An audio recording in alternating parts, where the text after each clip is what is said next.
Welcome to the J&J Show. I'm Jeff, he's Jerry, and tonight we're going to continue our discussion on cryptids with a focus on Dogman. And I know, Jerry, you wanted to talk about this one, so I'll turn it over to you here in a second, but I'll just give a brief intro to Dogman. I know we've talked about him before on this channel. Well, I say him like it's just one, but we've talked about this particular cryptid on the channel before, but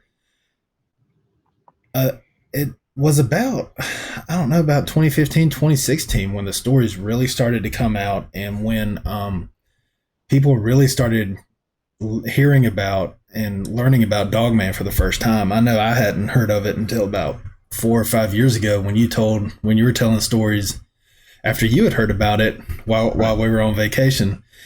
And basically, I guess, people referred to them as werewolves before then, because it's basically just a two-legged humanoid with a dog head, and it's got the proportions of a dog. Sometimes they're reported with tails, sometimes they're not. They basically seem to get off on the fact that they can instill fear in us. And a lot of these stories, it's like they take a sinister delight in instilling fear in people and just getting their reactions. But the stories, I've heard stories, and I've gone down this rabbit hole, the cryptid rabbit hole, a lot, especially in the last year or so.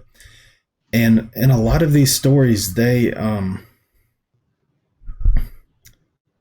back to the 80s and the 90s, and probably even before that. I think I've heard of some even in the 70s. But for whatever reason, I guess because, the internet and people sharing their stories and stuff, it's really started to come out. And it's funny how it kind of correlates with 2015, 2016, because that's what we talk about when we talk about all the other stuff that's been going on in the world and the signs of the times and everything starting to correlate. And these stories have started coming out. I know there's a few channels on YouTube, one in particular, Vic Cundiff's, who you just mentioned has over 400 episodes now where people call in and talk about their encounters. And those are just the ones he deems, interesting enough, I'll say worthy enough, interesting enough to put on air, because I know he has a lot of people email and call him a lot. And these stories come from all over the world, even more so than Sasquatch. And it's just very interesting how this seemingly unknown cryptid just all of a sudden is making appearances from all over the world. And, you can accredit that to the internet and people having a place to share their stories. But it just, even still, it really just seemed to take off right around that time, and it hasn't slowed down. It's kind of like my favorite topic to mention here, the rapture dreams, how that kind of just started, and it just continuing to pick up. Sightings of not just Dogman, but cryptids in general has picked up. But Dogman really seems to have boomed in the last, I don't know, 8 years, I guess. And it's just when, it's like we kind of talked about in the last part of this, part 4, when we talked about Sasquatch. 1 or 2 stories here and there, you can kind of dismiss those. But when thousands upon thousands of stories are being shared from all over the world, just in a continuous stream coming in, it's kind of hard to ignore. Wouldn't you agree? Oh yeah. There's no doubt. That's like Steve Istall. You talk about mentioning rapture dreams. I always seem to mention Steve at some point, because he brings up a lot of good points, and he's kind of turned the curve on a lot of this stuff. His show has been the reason why so many people now are willing to come out and discuss a lot of these things, because his position, first, he's a very grounded, popular guy, and he's come out and said that anybody who refuses to listen to thousands of eyewitnesses has a problem. If you hear or are aware of thousands of eyewitnesses to something, and yet you ridicule them or ignore them, then you have a reality acceptance problem. And that's exactly right. If it was one or two people, you can dismiss that because craziness happens and people make stuff up. But when you're dealing with thousands of people, and like you said, that's true. It's from everywhere. It's Australia, certainly Great Britain, a lot in Great Britain, Scandinavia, Central America, South America. I haven't really heard anything from the Middle East, or there are some mentioned in South Africa, of course, Russia. I mean, you name it, every country. And also, you're dead on when you mention about it. It's not recent but it seems like it is, and it does seem to be picking up, like you said. I had not heard of this, and it is the cryptid with the stupidest name. There's no doubt about. When the first time I started hearing this referenced was in 2015 on, gosh, I can't think of it. If you hadn't asked me, the Kentucky show, the guy that has the Kentucky channel. I'll think of it here in a minute, and he had. I had it right until you said Kentucky. I know had the name of that channel, and then it's like, as soon as you said that, I forgot. Brenton Solon. That's it. Brenton Solon. And it's BrentonSawin. And if you get a chance, that channel is amazing. He's deceased now, like so many others. He had an encounter with Squatch, and then within a year, he was dead of cancer, just like the Roger Patterson, just like the Tom Freeman who took the famous Freeman footage. It could be a coincidence, but it is something that you pick up on. But that's where I first started hearing this term Dogman. I'm like, what is he talking about? I mean, literally, I'm doing data entry in my office and listening to this. And what is Dogman? I mean, it's ridiculous. It's a terrible name. As bad a name as Bigfoot is, Dogman has him beat for sure. And so there is definitely much more of a eye roll factor with these things until you begin to get into the weeds. And that's what I kind of was hoping we could do. Is we talked about this briefly before, but we just kind of did an intro where we never really got into, because I think that this is a very important subject for one reason is inside, and this is crazy too. This is another thing that people who may be skeptics will just laugh. Inside of the community who studies cryptids, a lot of the Bigfoot people, and I know this sounds funny. In fact, it sounds funny to say, but it's true. A lot of the Bigfoot people scoff at the whole idea of the Dogman. Human beings are funny because, they're like, that's ridiculous. But really, the problem, the reason why they don't want to acknowledge it is because many in the Bigfoot community have attached themselves to the belief that this Squatch is just an upright, undiscovered gorilla that walks on two legs. And there was a time, like I said before, when I thought that it seemed to make sense. It seemed to be a theory. And I believed that until I couldn't any longer because of the amount of other information that came out. And this is not a Sasquatch episode, so I digress. But so there's a lot of people, even within the cryptid world, who scoff at the idea. The problem that they have is that there are a ton of sightings. Now, there aren't as many Dogman sightings as there are Sasquatch sightings. I would guess, if I had to, that it's as different as varied as 5 to 1. You probably have 5 Squatch sightings for every one Dogman. It could even be higher. It could be 10 to 1. There is no doubt that there are far more Bigfoot sightings than there are Dogman sightings. However, having said that, there is much more of a historical support base for Dogman than there are Sasquatch. And of course, the one that everybody goes to right away are a lot of the ancient Egyptian hieroglyphs that portray humans with dog heads.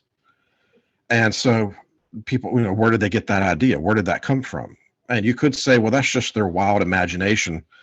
Like the doorman certainly has a wild imagination, doesn't he? Right. Except for it's not just the Egyptians. In Southeast Asia, there are accounts that have come out of different peoples that would hire these creatures as mercenaries to fight against their enemies. there's talk that Alexander the Great referenced these beings as being something, not that he encountered them, but that he became aware of their existence while he was in India.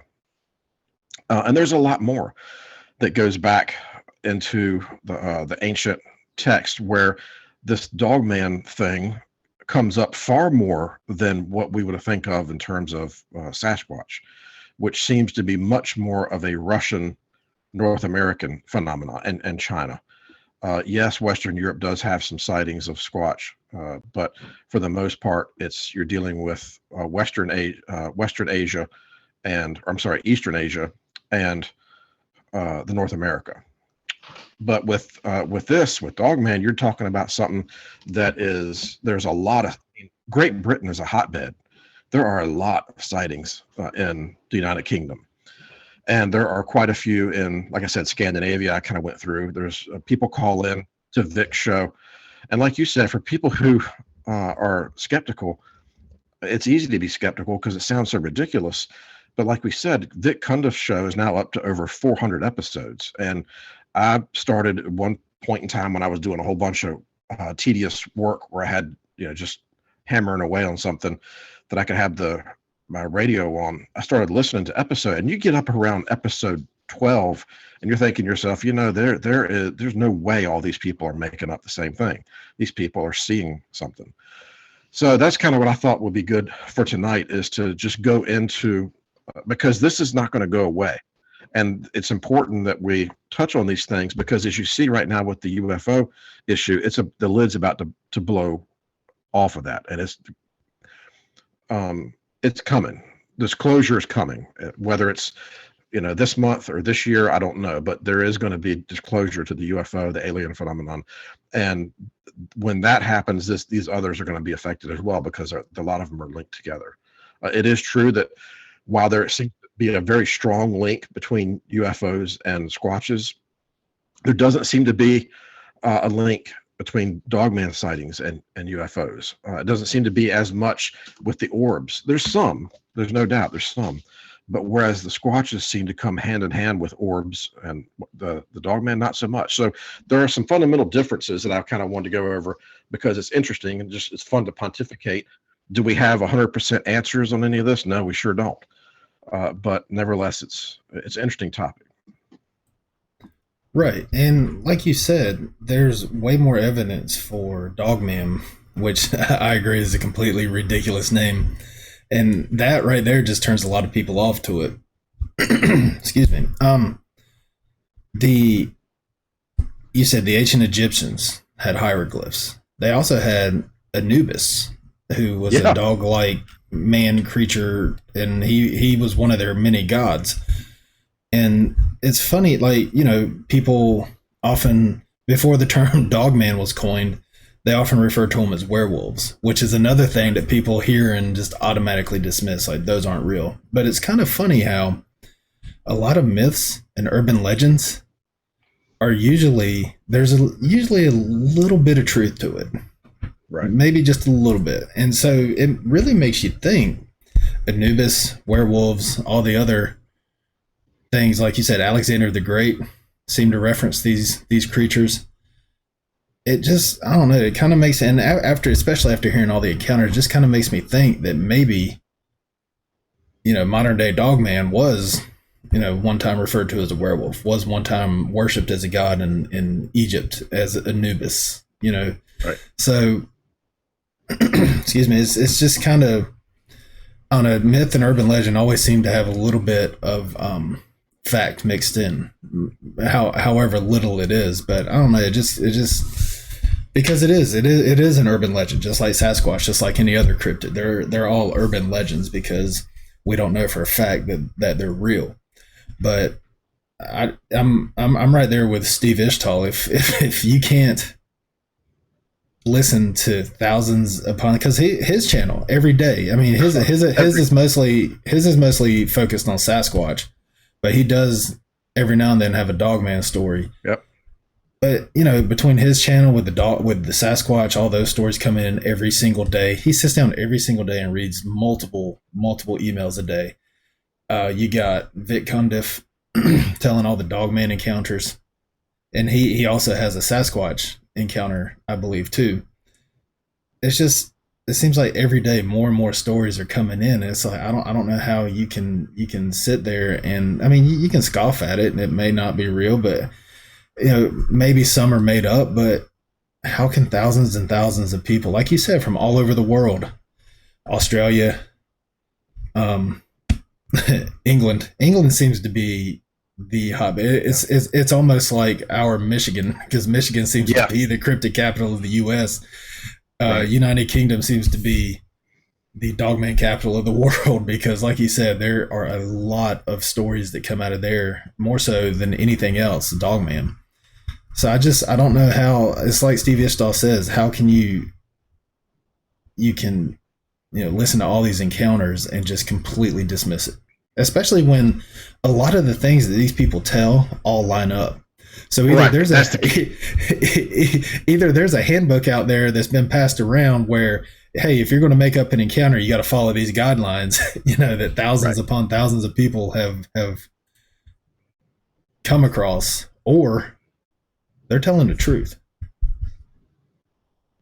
Yep. It's the name thing would be one thing I want to mention. The name werewolf is far less ridiculous to use. The problem is with that is the connotation that these are creatures that morph from a human being into the monster. And from what, like I said, Vic's done over 400 episodes. Not one, to my knowledge, has anybody reported it being in any way some sort of a transforming human being. These beings are always reported as being in the animal type state.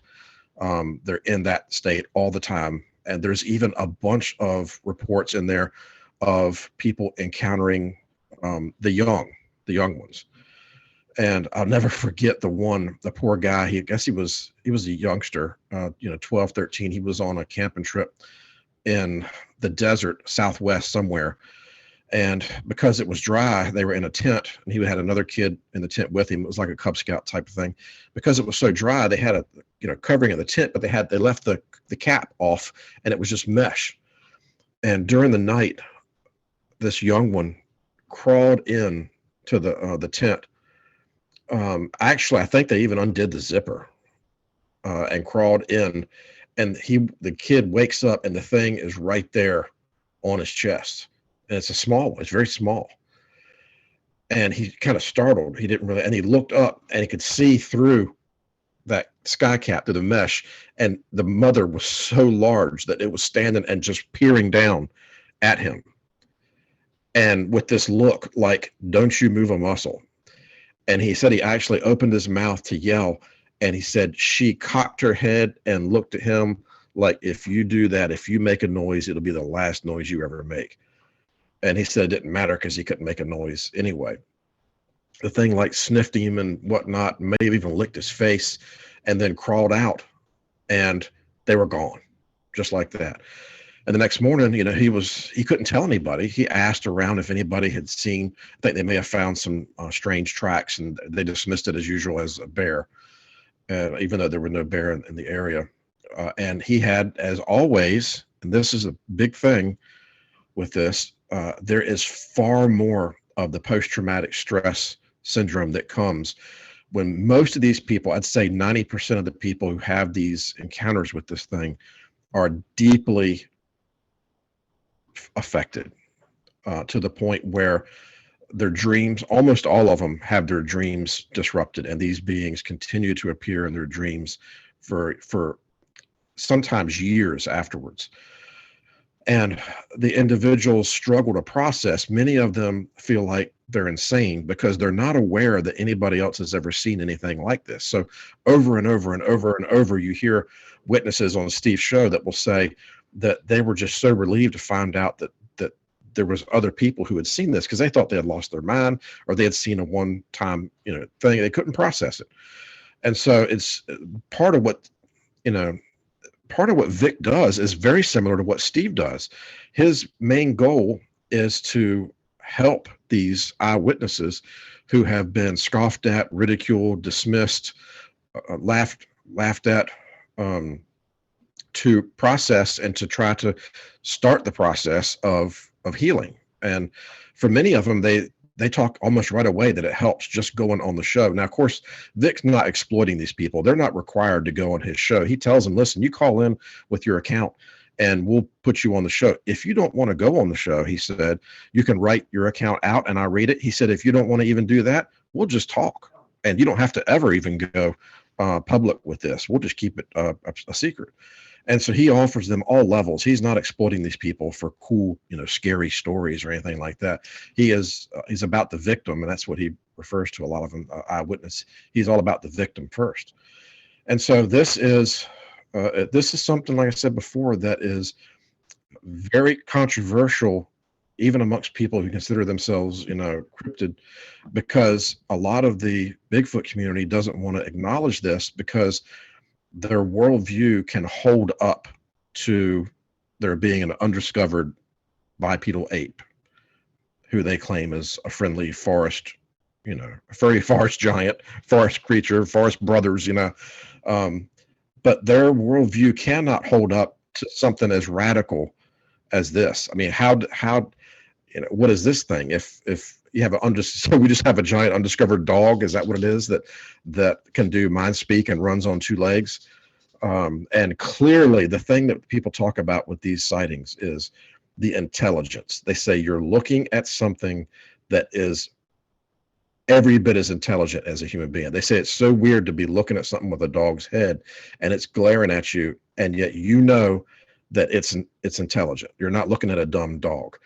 And like I said, the one you talked about, you mentioned one of the key aspects, Jeff, you mentioned, is their delight in tormenting people. And we can get later to as much as they do, but the one I always go back to, I think I mentioned it in the previous, and this has happened several times, but the one in Germany where the woman was house sitting for her dad, and it was the middle of the night, and the back of this guy, they lived out in the middle of nowhere, like the Black Forest or somewhere. And this guy, the back of his kitchen was all glass. And this thing was right there just inside the light in the middle of the night. And it came up and she was just frozen. And it reached its long finger out and just ding, ding, ding, and tapped on the glass. And she said, and many have said this, that she didn't know how it did it, but it smiled. And it was basically letting her know I could come through this with ease if I wanted to. And there is an intelligence. I don't want to say there's an intelligence to these things that the Squatches don't have, because I'm no expert on that. I don't know how smart but there is an oafishness to some of the Sasquatch accounts, like the account of one of them stepping on a guy string on a tent and being amazed at how they step on it, stuff like that. That at times the Squatches can seem a little oafish. Whereas these dogmen, boy, people describe them as cunning and very intelligent, and like there are several steps ahead of you in the thought process. And they say that's part of what makes it so unnerving. And so, I mean, like I said, we've just opened a can of worms. There's so much more that we've just in the past couple sentences. I think it's funny how we have something as these creatures, these cryptids, they're straight out of fiction. They're straight out of nightmares, straight out of horror movies. And it's kind of funny how, people either believe or they don't, but it's hilarious to me how you can believe in one, but not another. So you got these, I don't want to call them fantastical, mythological creatures, but I mean, until they're proven as fact that they actually exist, they pretty much are. But you go out and be like, no, I believe in this one, but not this one. That one's ridiculous. This one is not, but that one, yeah, definitely ridiculous. So it's just kind of crazy to me how you can completely dismiss one while you completely buy in 100% to another. Right. But you mentioned something before about them taking delight in our fear and how they do that to a lot of people. Almost everybody in these stories, just about every single Dogman story I've heard, they describe these things as having malicious intent. They describe them as emanating a hatred that they've never felt before. And the way that they act, the way that they're described is like, sneering at people, like the girl in Germany said it smiled, which I'm picturing something like that smiling, and I don't see how it could ever, it probably more like a sneer or a half growl Yeah. or something, but they all seem sinister in nature. And this is sometimes said in Sasquatch stories too, but we've talked about this before, how some Sasquatch don't seem to have malicious intent when it comes to humans. But then there's other cryptids like crawlers, Skinwalkers, Wendigo, and Dogmen, who almost every single story you hear, they're described as emanating just a malicious intent. And people always describe feeling an intense hatred coming from these creatures, almost like they're sinister. They hate us. It's kind of like with, we've talked about aliens, grays, with the UFO stories, how they seem to have a malicious intent, how they seem to be sinister in nature, and how they seem to hate humans. It's almost the same with Dogmen. It's almost every single story. It's not like here and there, like with Sasquatch stories, because some Sasquatch stories, they're described as helping people, Yeah. but with Dogman, they seem to be much, much more malignant, much more evil than pretty much anything else that's described when you come to encounters. Yeah, I think so too. There are, there's a few that come to mind where, like the one I mentioned before with the mother looking down, and there have been a few others where there has been like a standoff, and the person will reach for a gun, and they'll give them a look that lets them know you don't want to do that, type of thing. But you're right, there is, with the squatches, they seem to be kind of evenly split into a thirds, where a third that seem almost friendly, a third that are just nasty, and a third that just want to be left alone. And that's a guesstimate, and that could be wrong. But with these creatures, it seems like they're very different. And that's one of the things that really, I think, lends credibility to the whole thing, is that these cryptids are not the same as squatches. They just aren't. There is a difference. For one thing, they're seen a lot more often in urban areas. Now, having said that, are most sightings in urban areas? No, they're not. However, compared to Sasquatch sightings, there are many more Dogman sightings in what you would think of as suburbs, or even, run down parts of urban areas, than there are Sasquatch sightings. It's not even close. There is no doubt that the Dogman is much more of an urban dweller. Most of them live in the countryside. That's true. I'm not saying they're predominantly urban dwellers. That's not true. But compared to these forest giants, they do have an affinity for some reason toward toward the more urban. A lot more in like caves. A lot of the reports are kids go into an old abandoned mine shaft and encounter these things. A lot of times an old warehouse that's abandoned. They seem to really like old abandoned areas. With squatches, that's very rarely the case, very rarely. But with these beings, I would say fully a third of the eyewitness accounts involve some sort of abandoned, neglected building of some sort. And it's just, you come across other, the mind speak is similar. They definitely engage in the mind speak. There is no doubt about that. And the smiling, sneering is a better word than smiling, because the people say it's a smile, but it's not like they look happy.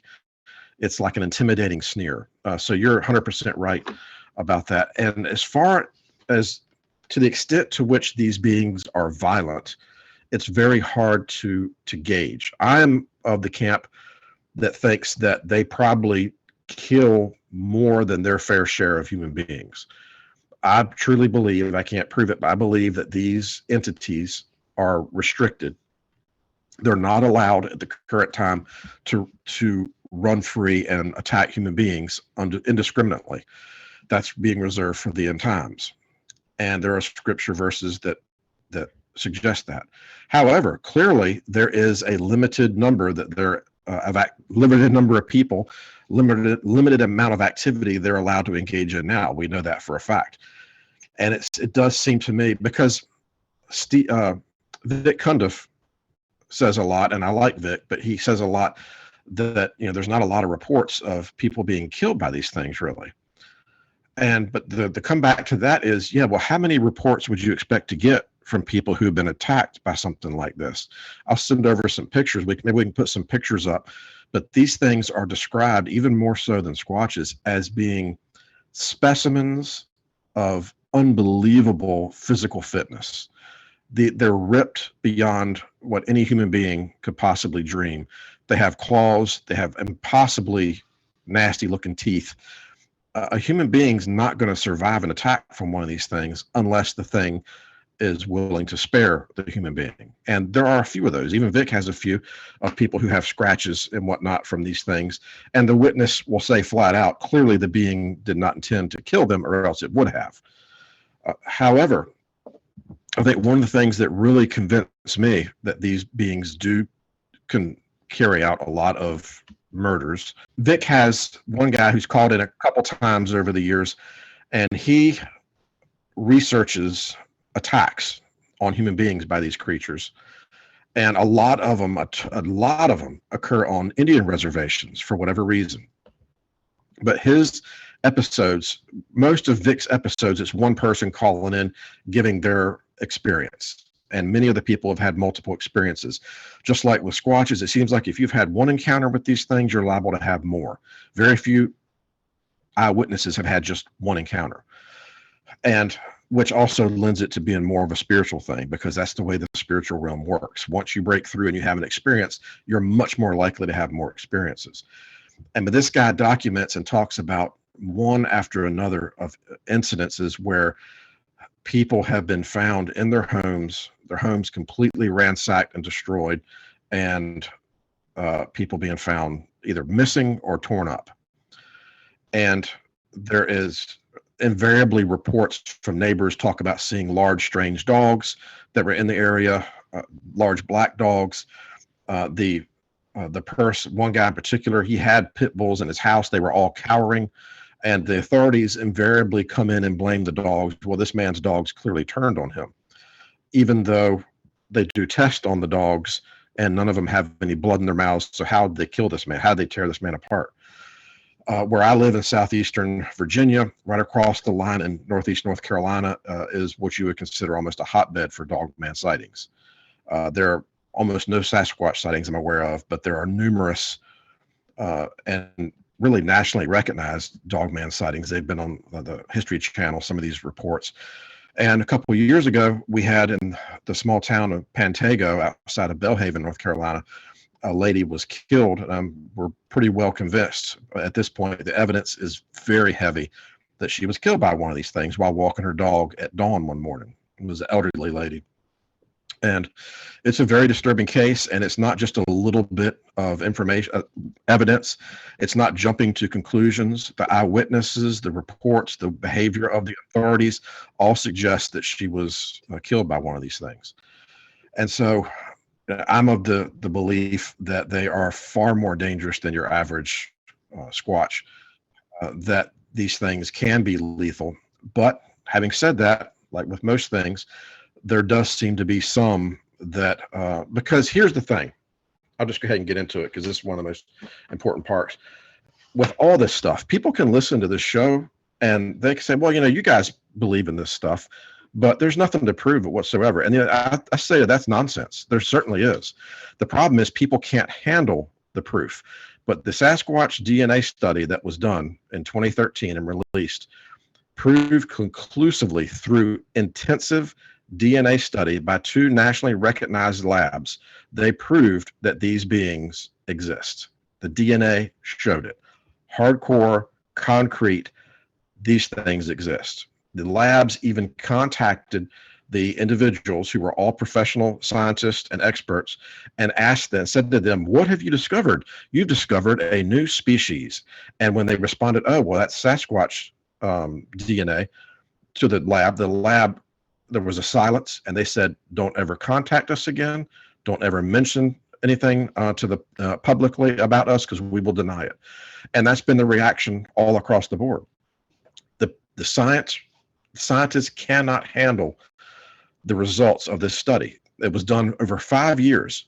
All these people were professional DNA scientists. They were all experts in their fields.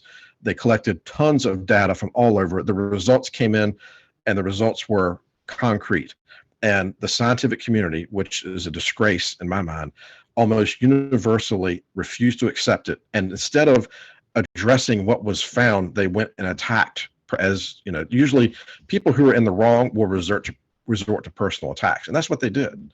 But if you go into and look at the study, the DNA study, that Scott Carpenter details this. He says it's not very exciting stuff, but if you want to know about it and see where this has been scientifically proven, you can go to Scott Carpenter's channel, and he just did an episode last week that was very good. But also what it shows, Jeff, that's so important with the Squatch, and I think that bleeds over and talks to this, where these things came from. The DNA shows that they were genetically manipulated a long time ago, thousands of years ago, that there was some entity that genetically manipulated the human DNA with an unknown entity to create these beings. The DNA shows that Squatches come from us, not the other way around. A lot of these tree huggers and whatnot want to claim that there are forest fathers and all this stuff. That's not the case. The DNA doesn't show that. These beings came from us through genetic manipulation. Now, what book? I'll give you a little pop quiz here. I think what book that you can think of that tells us that in the time after Noah was born, that there was some genetic manipulation that went on planet Earth. What book might that be? Would that be the Bible? That would be the Bible. So we have a book that tells us that these things happen. Yeah, that's right. Yeah. I got it right. Yes. Good answer. Good answer. So it's to me, it's amazing, because we talked about worldviews before, and them their worldview cannot hold up to that kind of thing having happened. Well, my worldview supports it completely. Matter of fact, my worldview is that I would expect such a thing to have happened. Now, why it is that only these two types of beings, and I'm not saying they're the only type, because clearly there are other cryptids out there, but these two constitute the most common of the cryptid, and a lot of the other ones are so insidious. And actually, Jeff, you're much more of an authority on those others than I am. I had to even ask you what a crawler. I didn't even know what a crawler was, but I think those things are likewise probably genetic mutations of some sort, or genetic creations. Yeah, I mean, what you said just makes sense, and what you just said makes sense. And there is evidence in the Bible of these creatures being genetically manipulated and existing. The Nephilim, for one, is the big, right, probably the most famous, the biggest one. But right, just there's no telling how many more there were. It doesn't really go into detail about it, the Bible, but who knows? It's kind of like we talk about, you and I have talked about before the flood and before Noah got on the ark, how advanced civilization was. We don't know. I mean, there are certain things that kind of point to them being farther advanced than a lot of people probably realize, but it's kind of the same thing with this. Is like there's evidence. The Nephilim, the giants, they're referenced in the Bible. There are whole civilizations of giants which were Nephilim. Well, that's not completely true, is it? Because there are giants and then there are Nephilim, correct? No, that's exactly right. There's two classes the Bible refers to as the giants, like Og, which were Nephilim, and then you have another class which are still freakishly large that the Bible refers to as being born to the giant, and that's like Goliath that David killed and some of the others. So yeah, you're correct. So with that, thinking about that and how they were created by genetic manipulation, and it references other things being altered and created. So who's to say that all these creatures didn't directly stem from that? Now I know some of the like Skinwalkers and Wendigo, excuse me, Wachuge, they all stem from Native American lore and witch doctors and dark arts and stuff like that. But that's getting a little off topic. But back to the Dogman, you mentioned it, and I had written it down even before you mentioned it about them being able, or there is evidence that there have been some attacks on humanity, but there's also just something that makes me think, and I know you agree with this, that they're being held back by something. Right. And Vic, he always says, it's usually he usually says about once an episode that this thing could have hurt you if it wanted to. Could it though? If it's being held back, right? If it's being held back, is God holding them back? Is the Holy Spirit holding them back? The church still being here on earth, because it does reference in the Bible that evil and creatures like this will be unleashed upon people at the end of days. Right. But after that, the church is gone, the Holy Spirit's gone, and God has left Earth to its ultimate fate. So, I really believe that they are being held back and that they will be unleashed at the end of days. And I think, one of the reasons why they take such delight in fear and they try to drive us away and make us run away, and I think it's because they can't physically attack us yet. So they do what they can to instill that fear because they take a sinister delight in it, and they're just biding their time. They're just waiting. They're just waiting for that time. So that's pretty much all I had. But the scientific community not wanting to accept this. It's kind of funny how people have come to worship science as fact. And it's like, well, has it been scientifically proven? They need it to be proven because, faith is all about, believing, not seeing. Science is all about seeing and not seeing to believe. Right. They have the DNA evidence right in front of them, and they worship science. They believe only in science. And yet they refuse to acknowledge that these DNA results are real. It's just kind of, it's very ironic and very humorous to me that, the scientific community, which bases all of its belief and logic in science, wants to refute, this. But then again, there are things that point to the government knowing about these creatures. I mean, they obviously know about UFOs. They obviously know about the Greys, and they're covering that up. And then there's all kinds of like stories and stuff out there where they cover up the existence of Sasquatch and even Dogman. So, for what it's worth, I bet these scientists are told, like, don't ever, come out with any of this, the DNA people or whatever. But I mean, it could, and that sounds like a conspiracy theory, but at the same time, what about the UFOs? That was all a conspiracy theory at one point too, and now, like you said, it's just about come to the point where there's going to be disclosure about it. So it just makes you wonder. Yeah, it's all conspiracy theories until the government comes out and admits they've been lying about it all this time. And so it's they're going to get a real shock because there's an upcoming DNA study on Dogman DNA, the same they did for Sasquatch. There's one, and Melba Ketchum, who was the lead scientist on the Sasquatch DNA study, whose life was almost ruined by the vicious attacks. I mean, the people went after, it reminded me, it was very similar to the attacks against Donald Trump, as far as all hands on deck. There is nothing that, there's no action we will refrain from if it helps us destroy this person. And she's said that she's sorry she ever accepted the job. She wasn't into cryptids or anything like that. She was just approached to do this study, and she accepted it. And but out of spite now, she has agreed to take on a bunch of samples that have come in, Dogman samples, but she wasn't going to fund it out of her own pocket. So they needed thousands of dollars to fund this thing. And it just kind of languished for a few months until one Steve Ishtal heard that she needed the money. So he went onto his channel one day and told his viewers, which he has 143,000 subscribers, I believe it is. He has 1 million views a month on his channel. And so he just told them, hey, listen, folks, this is what we need. We need you to support this if you want to hear this study.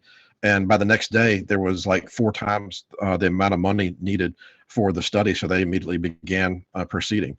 And so when that comes out, it's going to be very interesting. But I imagine it's going to show the same thing that the Bigfoot study showed, is that these things are a product of genetic manipulation. Now, there's been some interesting developments, I think, on the Christian side of this as well, because people who know their Bible will say, well, hold on for a second. Genetic manipulation, the Bible technically says that angels have relations with women, and that is what caused the Nephilim.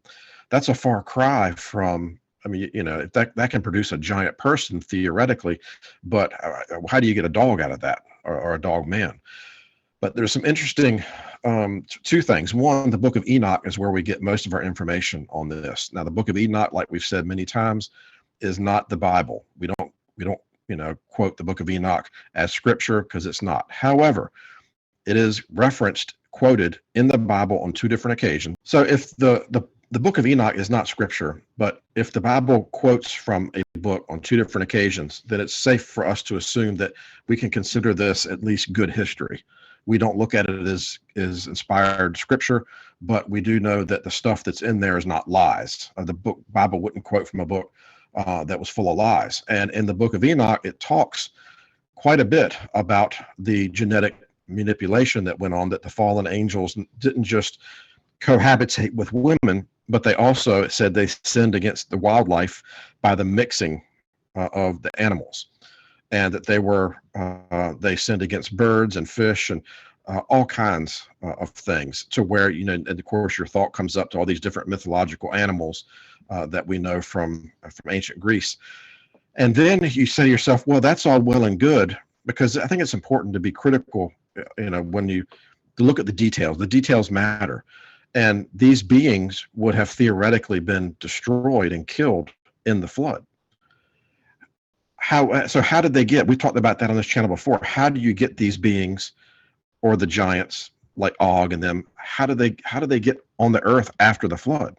There's lots of different theories, but one of the things that's very interesting is there is a strange verse in the Bible, and like Dr. Michael Heiser always says, the strange verses are always significant.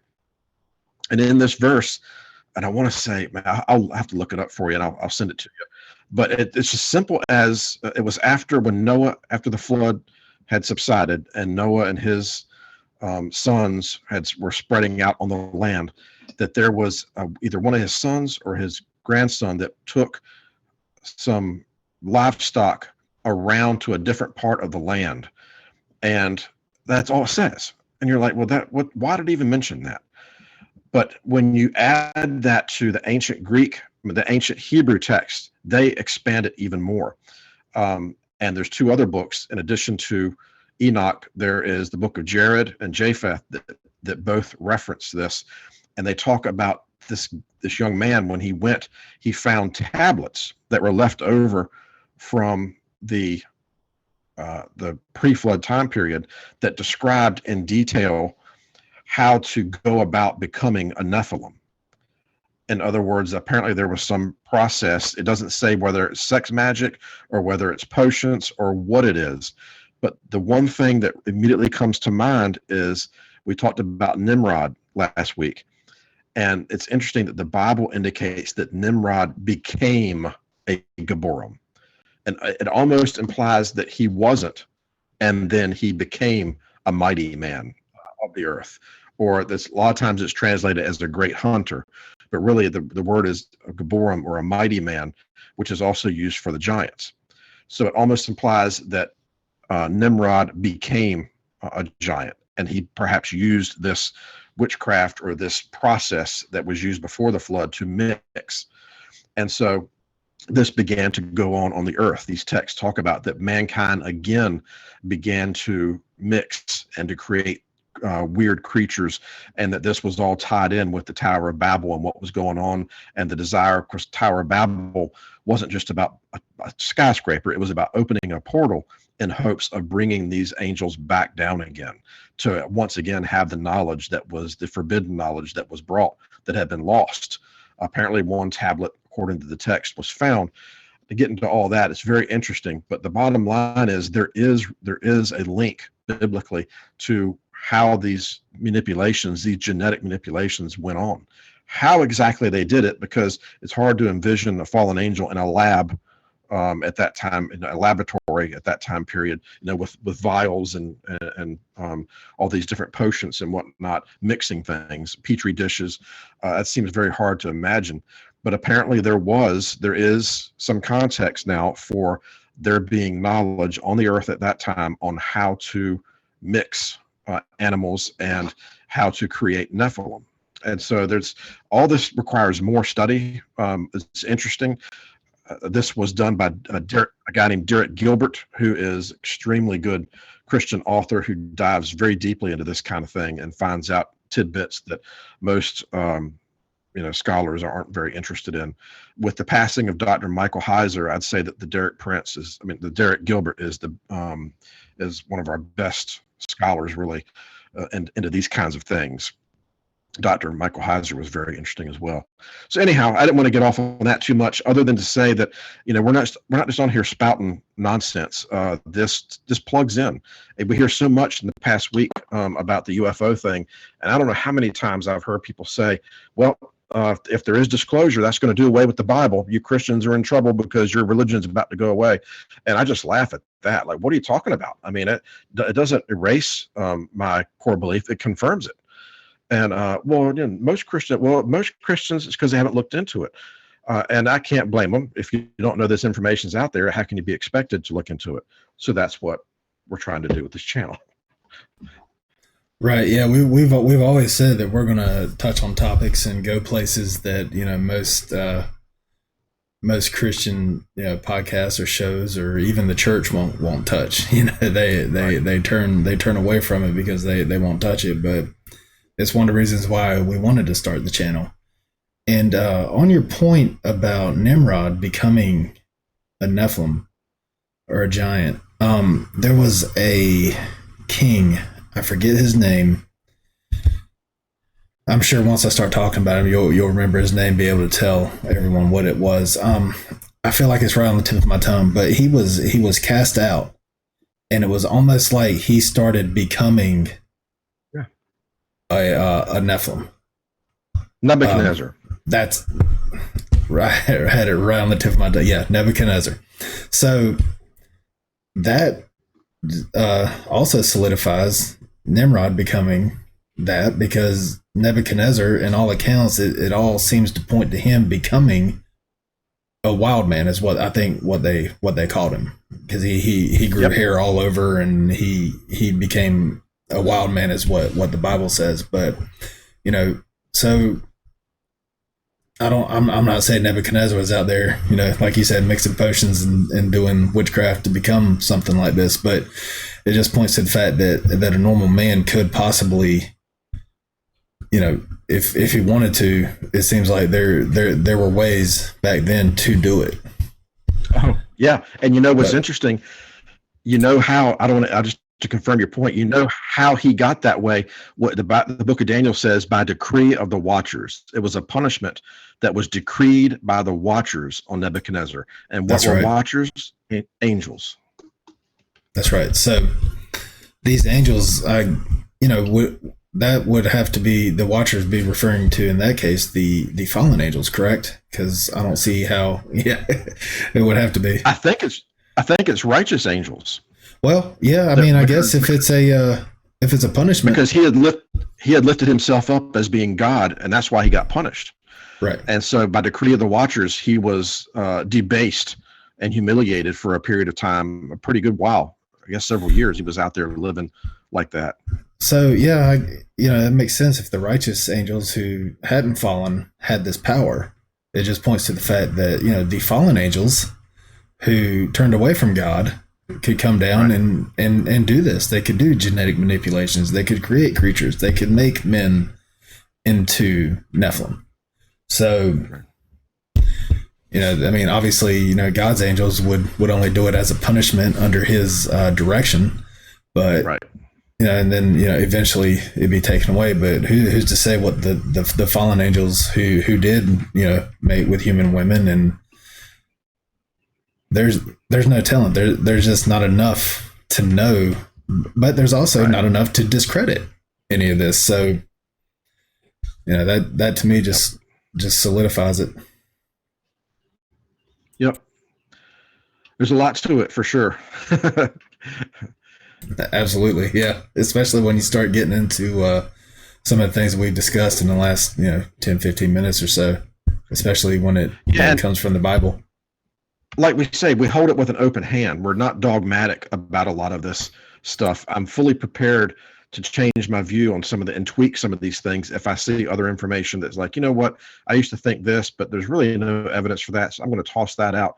And a lot of this stuff, we're just trying to put our pieces of the puzzle together. I'm not going to go out there and belittle somebody because they don't see it the exact same way I do.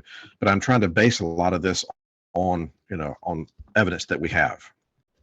Right. And, us being a Christian podcast, we're going to reference the Bible. We're going to look into it from that perspective. And there were genetic mutations back in the days of Noah and even after. So who's to say, just like who's to say that the Sasquatch is not a remnant of the Nephilim? Who's to say that the Dogman or some of the other cryptids out there weren't genetically altered back then?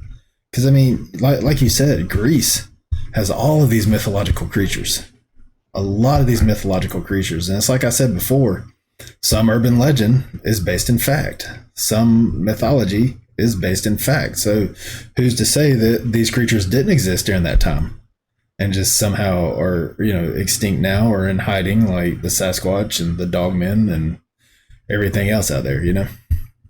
One last thing too that I think is very interesting about getting back purely to the Dogman that is different, and like we've said here, there's a lot that's different. There's a lot that's the same, and yet there's a lot that's different. But one thing about this phenomenon, unlike with the Sasquatch, is that there's practically no video or pictures out there of this being. And somebody might say, well, that's the same as with Sasquatch, which is completely untrue. We have a lot of video and a lot of pictures of squatches. And there's a lot out there that's junk and made up and fake, and there's a lot that's legitimate. The problem is that just like with the DNA study, the things that are legitimate are dismissed as being fake. And so it's really kind of a catch-22. People claim, how come all we ever have are these grainy, terrible pictures of blob squatches, and then somebody produces a good picture and it's immediately dismissed? Well, that's just too perfect. That's obviously a fake. Like, well, which is it? How are you ever going to be content if you're going to insist the Patterson film is a man in a suit, which it most obviously is not? Then what type of picture is ever going to play? And that's what Steve always says. Forget about the pictures. The pictures are only for our benefit because it's not going to convince anybody, especially now with AI, as we discussed before. Nobody's going to believe. But there are a lot. Just trust me. There's a ton of pictures of squatches, and there's a ton of good video out there for people who want to accept it. It's there. Doesn't mean all of it is good. There's a lot of really bad, but it's obviously bad. When you see a man in a suit, it looks like a man in a suit. But with this Dogman, there's practically nothing. Scott Carpenter has a very good image that he took at close range. It's through the leaves, though. You can definitely see the head, but you're not looking at a whole body. You're looking at the face, like staring back at him. He said he thought that he was in the last moments of his life. He thought he was researching Sasquatch. Next thing you know, he finds himself face to face with one of these beings, which happens all the time. Dr. Melba Ketchum talks about how it does seem that Sasquatch encounters lead into eventually Dogman encounters. Whether there's a hierarchy there, I have no idea. But there's almost no video. There's a couple of pictures out there, I think 2 that are around. Neither one of them are overly convincing. I'm not going to say they're fakes. I don't know. But there's just almost nothing. And the reason for that seems to be pretty obvious. These creatures instill such a primeval fear. Nobody who's up close with one of these things is thinking, you know what I'm going to do? I'm going to pull my camera out and take a picture, because everyone, their first thought is, okay, just like Scott Carpenter, I'm in the final seconds of my life here. And nobody wants to take their eye off of this thing long enough to reach down for their phone to try to swipe the screen, try to focus in the camera, ask the dog, can you hold while I take a picture? Nobody's doing that.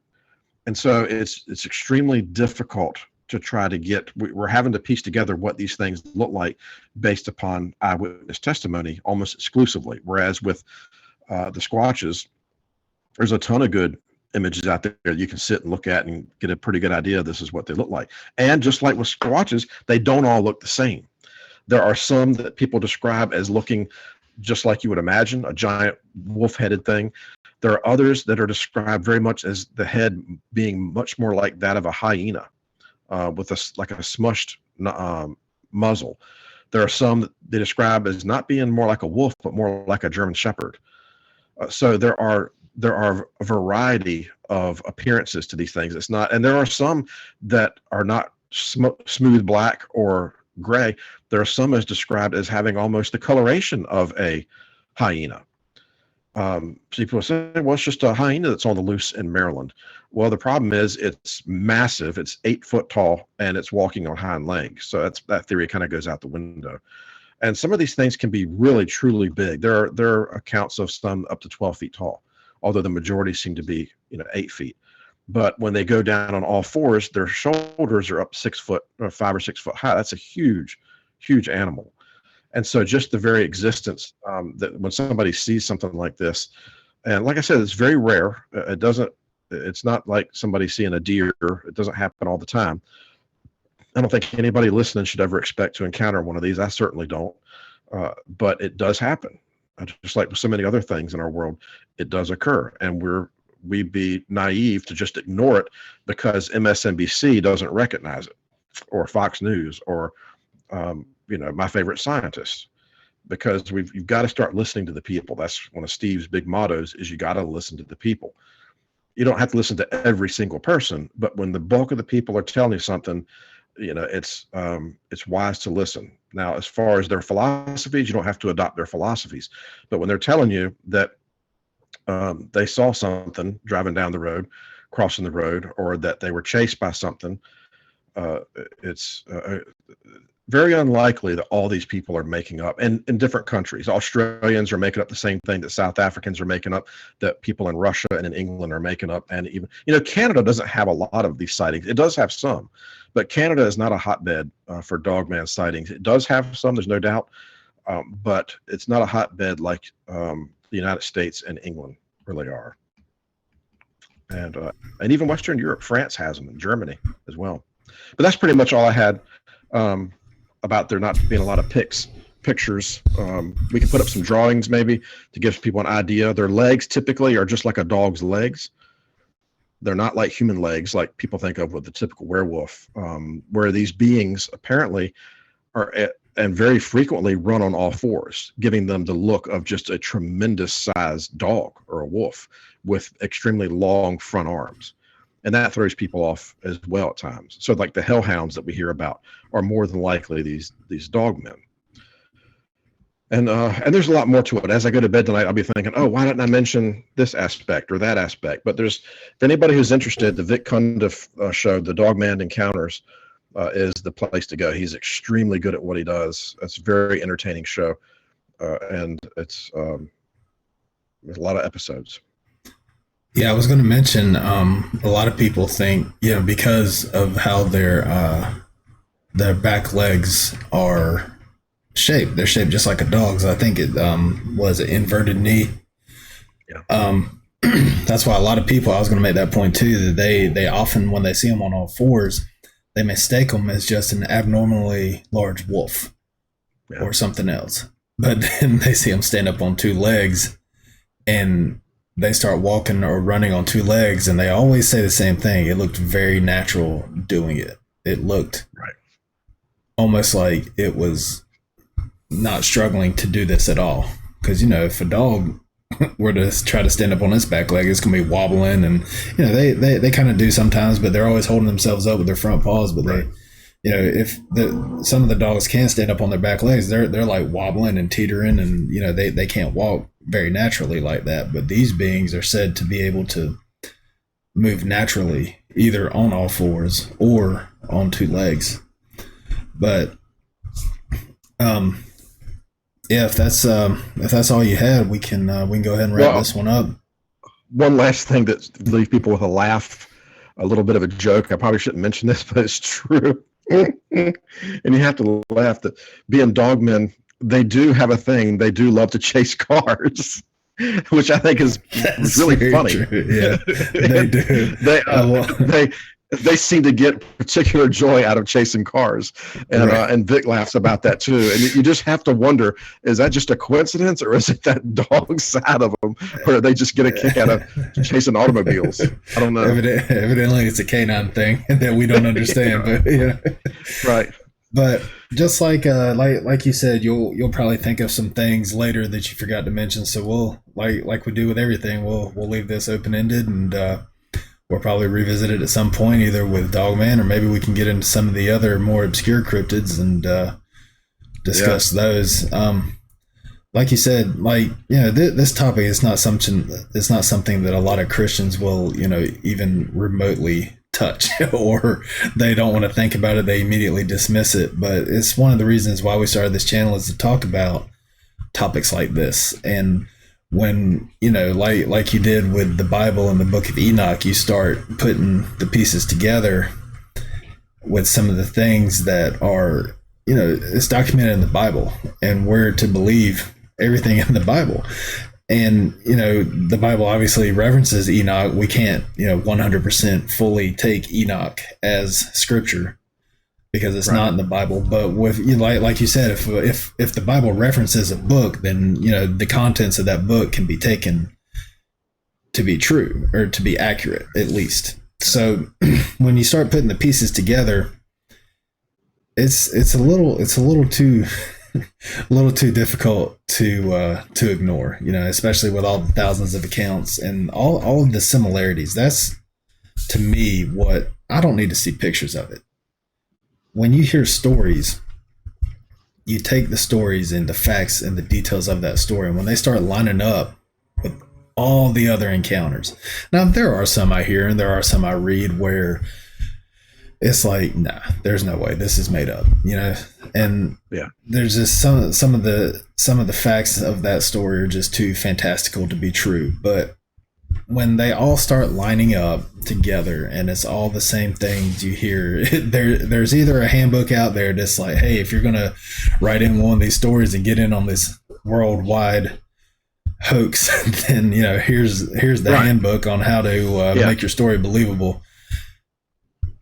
The handbook that nobody's ever found. Exactly. Right. Exactly. So, it's just, to me, with more and more stories coming in, with, more and more facts of each story lining up, it's just, it's just too much to dismiss. But like you said, there are no pictures, because a lot of times I'll read these accounts online where there are comment sections, and people are like, why didn't you get a picture of it? And the people always say the same thing. It's like, that was the absolute last thing, even when they're not face to face to them. There's stories I've heard specifically of Dogman where people look out of their second story window and see one in their neighbor's yard across the street, and somebody's like, why didn't you take a picture of it? And they always say the same thing. It's something to the effect of, I couldn't quite comprehend what I was looking at, and the last thing I thought of was to grab my phone to take a picture. So it's like their mind's sitting there trying to like wrap their head around seeing something straight out of fiction. And the last thing, like you said, the last thing they're going to know, oh, hey, hold on just a second, Dogman. Let me get my phone out here. Here, hold still, smile for me. Let me take a selfie. Let me get you in focus. Yeah. So yeah, it's the absolute last thing people think about doing. So, and like you said, probably never see one. I hope I never see one. I don't ever have to see any of these cryptids. No. So But No, thank you. that's the last thing I wanted to mention. If there was nothing else you had, then No, that's we'll it. go ahead and close this one out. All right. Well, Sure. we as always, we don't do this for the views or the likes or to try to monetize this channel to make money off of it. We just try to relay, the message that the Lord gives us, or in cases like cryptids, maybe He does want us to talk about it. Maybe that's why we're so fascinated with it. But this is kind of a passion project episode, these cryptid episodes, because it is something that Jerry and I are very fascinated with, and it's something that, when you take it with facts from the Bible, then it's kind of hard to ignore, which is another reason why we discuss it on our Christian podcast, because it does kind of tie into the Bible, to the genetic mutations, to the end of days, when these creatures are said to be unleashed. So it is something, I think, worth talking about, worth warning people about. And that's one of the things that, one of the more obscure topics that we want to touch on with this channel. And like I said, we'll leave it open ended, and we'll probably be back with a part 6. I believe this is part 5, so we'll probably be back at some point talking about either Dogman or Sasquatch, or maybe even something else out there that goes bump in the night. But we're not trying to get internet famous. If we get 1 million subscribers, that'd be great, because it just means we're getting the word out there. And I think, Jerry, you feel the same way. If we can, obviously not with this topic unless it scares you to go to the Lord, but if we can get just one person to dedicate or rededicate their lives to the Lord, then we're doing our job. But Oh yeah. that's gonna be it for this one, and we'll see you at the next episode. God bless.